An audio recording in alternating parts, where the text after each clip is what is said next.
Irmãos, nós estamos num momento muito precioso da vida da igreja. E todas as igrejas, inclusive a nossa que aqui está.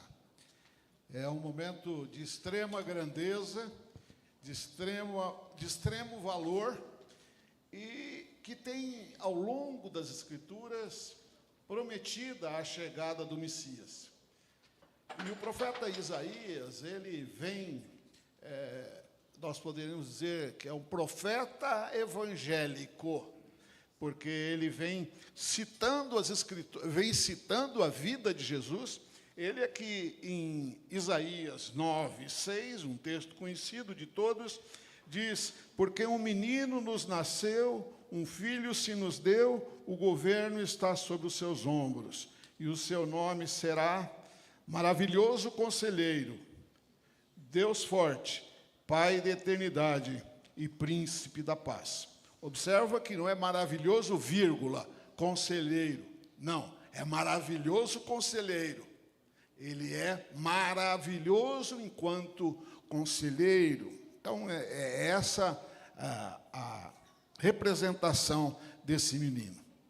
Que cena? É uma cena simples. Um menino numa manjedoura. Alguém que parece dependente de tudo e de todos. E é alguém carente de assistência. Parece isso. Você já visitou um menino recém-nascido? Você chega lá e vê um dependente, não é? Essa expressão que se vê em um menino. Porém, esse menino é anunciado lá pelo profeta Isaías, 9, versículo 6, que é um menino. E olha só quem chegou, o menino. Quantos meninos já nasceram?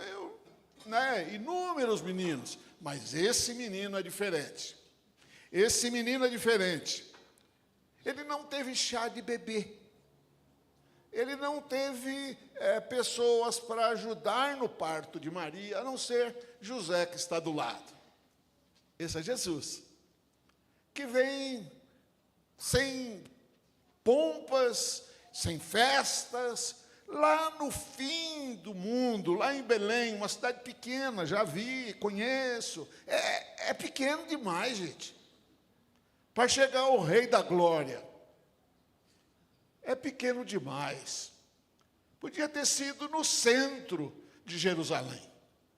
Poderia ter sido num lugar onde tinha muita gente passando. Não, ele foi lá no lugar escondido, porque Deus assim desejou. Nós temos aí um sinal de humildade, esvaziamento de si mesmo. Ele esvazia de si mesmo, toma forma de servo, se faz homem como nós, nascido de mulher, e ele agora aparece numa estrebaria, num lugar onde os animais estão ali. O cheiro não é bom, o lugar não é limpo, estão sozinhos, é um lugar solitário. Deus tem um costume muito interessante. Frequentemente, ele traz ensinamentos na contramão do raciocínio humano. Deus trabalha na contramão. Ele não trabalha do jeito que a gente quer. Nós queremos, muitas vezes, ser vistos, conhecidos, como disse um irmão, né? Queremos ser a cereja do bolo. É isso aí. É isso mesmo. Nós muitas vezes queremos ser a cereja do bolo. Jesus não quis ser isso. E olha que é o mestre, o rei, o senhor dos senhores, o princípio e o fim, o alfa e o ômega, Jesus. Nós aqui reunidos longe, né, numa cidade menor, numa igreja menor, aonde tem lá, numa cidade maior, como estilo São Paulo, né? Pessoas indo e voltando, aquela correria, né? E a igreja está cantando aqui. Me traz à mente uma certa vez que eu passava num lugar, né, no canal de Suez, e estava ali um passarinho cantando sozinho. O passarinho cantando sozinho. Eu fiquei olhando para ele e falei, ô garoto, desce daí, cara. Você não está com nada. Cantar num lugar desse, ninguém te escuta. Era tipo desse coleirinho assim. Né? Eu me lembro bem. Aquilo gravou na minha mente. Alguém, um animalzinho pequeno cantando ali. Ali nós vemos um cântico. Ali nós temos o cântico de Maria, não é? Ali nós temos um cântico. E o raciocínio humano não consegue acompanhar isso. Na verdade, Deus dá um nó na cabeça do ser humano. Deus nos vira no avesso. Ele mostra o contrário daquilo que a gente pensa. Ele é incompreensível, porque ele traz o seu representante, como foi lembrado aqui, que poderia ter sido num lugar com uma grande festa, não é? Poderia ter sido uma grande festa a chegada dele. Nesse caso, Deus quebra tudo o que achamos, o que nos dá segurança, que é conforto, poder aquisitivo, autoridade, para assim ficarmos vaidosos, soberbos e arrogantes. Nós, quando vamos conversar com alguém, começamos a conversar, a primeira chance que dá, nós começamos a falar de nós mesmos ou daqueles que nos cercam, dos nossos filhos, da nossa igreja, quantas pessoas tem, né? Quem são os meus amigos. Nós gostamos de falar isso, contar conversa, papo. Jesus não veio assim. Não veio assim. Ele veio de forma humilde. Naquele lugar, a humanidade não percebe que a simplicidade do lugar não exclui o valor daquele Filho de Deus, daquele Filho do Altíssimo. A humanidade não percebe isso. E até hoje não percebe. Eu tenho certeza, aqueles que têm filhos menores, não é? Quando fala que crê no Senhor Jesus, muitas vezes há um desprezo, uma desconsideração, porque vive na contramão da história. Vive na contramão da história. Ali nós vemos na pessoa de Jesus, alguém que abriu. Eu vou dar fazer algumas colocações aqui, só para nós, aqueles que estão sintonizados vão entender, não é? Ali se apresenta aquele Jesus que abriu mão dos seus direitos para cumprir o seu propósito. Quantas vezes nós temos que abrir mão dos nossos direitos para cumprir o propósito no qual fomos chamados? Mas nós queremos receber os louros da vitória, mas não é essa a história que Deus requer de nós. Nem é isso que Jesus nos ensina. Jesus nos ensina que nós devemos ser instrumentos de paz, instrumentos para contribuir para a edificação, para o crescimento daqueles que andam conosco. É isso que é o cristianismo. Não é, como eu disse no princípio, a cereja do bolo. Não somos, não temos capacidade alguma. E Jesus não lutou por isso. Jesus não lutou por isso. Jesus esvaziou da sua glória, desceu do seu trono para nos tornar participantes do seu reino. Isso chama graça. E se concretiza na figura de uma criança indefesa.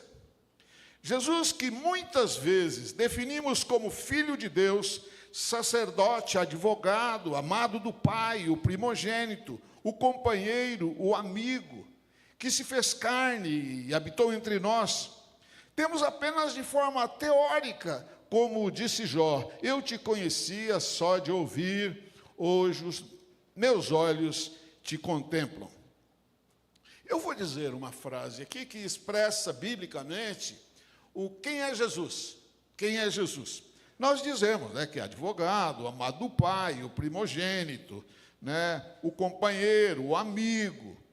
Alguns chegam até ao absurdo de chamá-lo de você. Mas eu queria lembrar a igreja aqui, e queria que a igreja repetisse comigo só essa definição que está martelando na minha cabeça desde a semana passada. Jesus é a expressão exata do ser de Deus. Vamos lá, vamos repetir. Jesus é a expressão exata do ser de Deus. Isso é Jesus. Nele concentra a pessoa do Pai e do Espírito. Jesus é a expressão exata do ser de Deus. Ele traz consigo a redenção de todo aquele que confiar somente na sua obra redentora. Esse é Jesus. Ele é a expressão exata, não tem mais nem menos, do ser de Deus. Ele é o grande eu sou. Ali é aquela criança que não transmite grandes coisas, mas só transmite para quem crê. Só louva aqui, nesse lugar, que Deus conhece o coração de cada um, quem se dobra e crê em Jesus. Fora disso, nós fazemos mímicas. Somos meros fantoches. Quando aquilo não faz parte do nosso ser, do nosso íntimo, e Ele, Deus, não vai pela nossa aparência, Ele vai pela intimidade que Ele tem conosco. E é Jesus quem nos dá isso, é Jesus quem nos concede isso. Por isso Ele pode dizer, eu sou o que sou. Essa nossa fraca definição que eu proponho fazer, nessa minha limitação, expressa a minha gratidão e louvor a Jesus, porque Ele é o resumo, a essência da pessoa do Pai. Você já pensou que nós, em vários natais, nos reunimos, eu não sei quantos natais você já fez, né? Você já passou, né? Você já passou, só conferir a sua idade, aí você sabe quantos natais você passou. Né? Vai conferindo aí. Eu fiz as contas da minha, que já faz bastante. Então, são muitos natais. E muitas vezes nós vamos passando, querendo celebrar um aniversário, sabe de quem? Sabe de quem? Do Eterno. Não é um absurdo? Comemorar aniversário de Eterno? Deus dá nó na nossa cabeça. Deus dá nó no nosso raciocínio. Nós nos reunimos aqui, cantamos hinos de louvor, celebramos o nome do Senhor, a quem devemos toda honra, glória e louvor. A Ele, toda glória. Mas estamos cantando parabéns para alguém que é eterno. É uma loucura. É uma loucura. Só quem tem o coração no trono de Deus compreende em parte e em parte fala para os outros. Em parte. Mas quando vier o que é perfeito, o que é em parte, vai ser dissipado, vai ser aniquilado. Porque nós falamos do que sabemos, do que conhecemos. Jesus é isso. Ele é a expressão exata do ser de Deus. Ele é aquele que não tem início nem fim. Jesus não tem início nem fim. Vamos ver quem é Jesus também. Ele é o Senhor do tempo.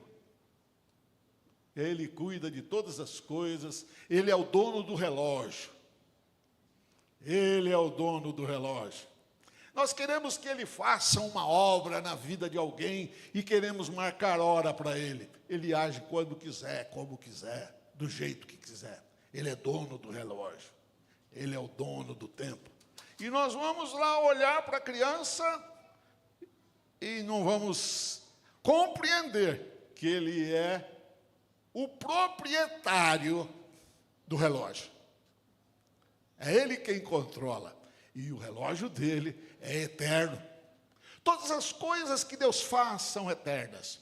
A sua salvação ela é eterna, não é? O seu amor é eterno. Ele diz lá no profeta, ele diz: com amor eterno eu te amei, e com benignidade eu te atraí. Então é eterno. Ele não brinca com coisas passageiras, efêmeras. Jesus está acima do que nós pensamos. Jesus é o Senhor da vida e da morte. Você sabe disso, né? Ele é o Senhor da vida e da morte. Ele passou pela vida, passou pela morte, venceu a morte, é Senhor da morte. Nós temos um Deus, nós temos um Jesus que é Senhor da morte. Aquela criança representa o Senhor da morte. É o Senhor do céu, da terra e do mar. É só isso, Jesus. Ele é Senhor da terra, do céu e do mar. Ele é o Rei dos reis, o Senhor dos senhores. Jesus, tudo foi criado por Ele, e nada do que foi feito se fez, como diz lá no Evangelho de João. Ele é a essência da pessoa do Pai. Ele estava lá. Ele nos criou também. Aquele bebê que estava lá, uma coisa que não cabe, não entra no raciocínio humano. O governo de tudo está sobre os seus ombros. Ele é maravilhoso conselheiro, ele é Deus forte, Pai da eternidade, ou melhor, Ele é o dono, Ele criou a eternidade. Ele é a própria eternidade. E Ele é o dono da paz. Nós só conseguimos ter paz quando Jesus mora na nossa vida. Ele é o dono da paz. As coisas ao redor de nós podem estar ruim, mas a paz que Ele nos dá é o árbitro. Por isso que Paulo fala: seja a paz de Cristo o árbitro nos vossos corações. E Jesus fala também em João 14: a minha paz vos dou, não vou lá dou como o mundo dá. Não se turbe o vosso coração, nem se atemorize. Na casa de meu pai há muitas moradas, e se não for assim, eu vou-lhe teria dito, porque vou preparar-vos lugar. Ali onde o bebê está é um lugar distante, como eu disse. Belém é uma cidade pequena, para estar ali o Rei da Glória. Ele veio para estabelecer um reino, e não espera aplauso e nem elogio de ninguém. Jesus não precisa de aplauso. Já sabia que Jesus não precisa nem de advogado? Às vezes a gente quer advogar, né? Quer defender Jesus, né? Ele não precisa. A gente pode falar dele, mas defender, advogar por ele, não, ele é o próprio advogado. Ele é a expressão exata do ser de Deus. E só quem o conhece pode usufruir, porque vive pela fé nele. Esse mesmo Jesus cresceu aqui, teve um ministério de 3 anos, morreu, foi sepultado num lugar emprestado, nem lugar para ficar ele tinha. Ressuscitou dos mortos, subiu aos céus e voltará para buscar aqueles que o amam, que creem nele. Você quer tê-lo como seu amigo? É bom falar que é amigo de gente grande, de gente forte. Mas para fora, para lá na sociedade, para nós falarmos que somos amigos de Jesus, nós não falamos muito, porque eles não sabem quem é Jesus. Seus filhos, seus parentes, muitas vezes são menosprezados, diminuídos, não é? Os filhos vêm para casa e falam: pai, mãe, eles não estão me valorizando. Mas é assim mesmo. Não valorizaram Jesus, mas um dia eles mostrou uma partezinha, um pouquinho daquilo que ele era e é. Eu vou finalizar com um exemplo que eu tinha dado para o irmão Carlos. Eu estava fazendo um exercício lá na academia e uma senhora veio lá. O Natal é impressionante, né? As pessoas começam a sair daqui, vai e abraça a outra que nunca abraçou, mas está lá abraçada. Feliz Natal, feliz, uma festa, né? Todo mundo se abraçando. Eu fiquei olhando, pensando comigo, Jesus, você é impressionante, o Senhor é impressionante, impressionante, o Senhor quebra barreiras. E aí eu aproveitei a deixa e falei para essa senhora já de idade, falei para ela, pois é, nós temos que celebrar o Natal, é o nascimento de Jesus. Ela, é isso mesmo, lá em casa a gente faz isso. Falei, que bom, que bom. Pois é, mas esse mesmo aí que a senhora e eu celebramos, ele viveu aqui, morreu, ressuscitou dos mortos e vai voltar. Ela disse, vai voltar? Falei, vai. Ele falou que vai voltar. E é a segunda vez. Não sei não. Falei, pois é, mas ele já sabe o caminho, senhora. Ele já veio uma vez. Ele já sabe o caminho, ele vai voltar. E vai vir buscar os seus. E só vai subir com ele aqueles que creram na graça redentora dele mesmo. Irmãos, saibam disso. Se querem receber aqui algum elogio, isso, o nosso ego chama por isso, reclama por isso, de sermos aplaudidos, de sermos elogiados, de acharmos que somos alguma coisa. Saiba que não. Quer ser grande? Seja pequeno. Seja o último. Não busque os seus interesses. Porque o que Jesus vem é quebrar com orgulho, vaidade, num berço, criança, depois na cruz, da mesma forma. Ele não veio para chamar a atenção para si, mas para chamar a atenção para o Pai. Para o Pai. E nós somos como João Batista. Nós anunciamos Jesus, mas não somos nada igual a Ele. Nós somos participantes, cooperadores, somos instrumentos que Deus usa. Que Deus use a sua vida agora, nesse período de Natal, para falar para aqueles que te cercam, que só em Jesus está a resposta, e que o tempo passa, que os natais acontecem. São hinos que nós sabemos até decor já. O irmão foi fazendo os hinos aí, eu já sabia muita letra decor aí, né? E assim mesmo. Mas nós precisamos ter isso dentro da nossa vida o ano inteiro. Deus abençoe a igreja. Que Deus guarde o coração de cada um.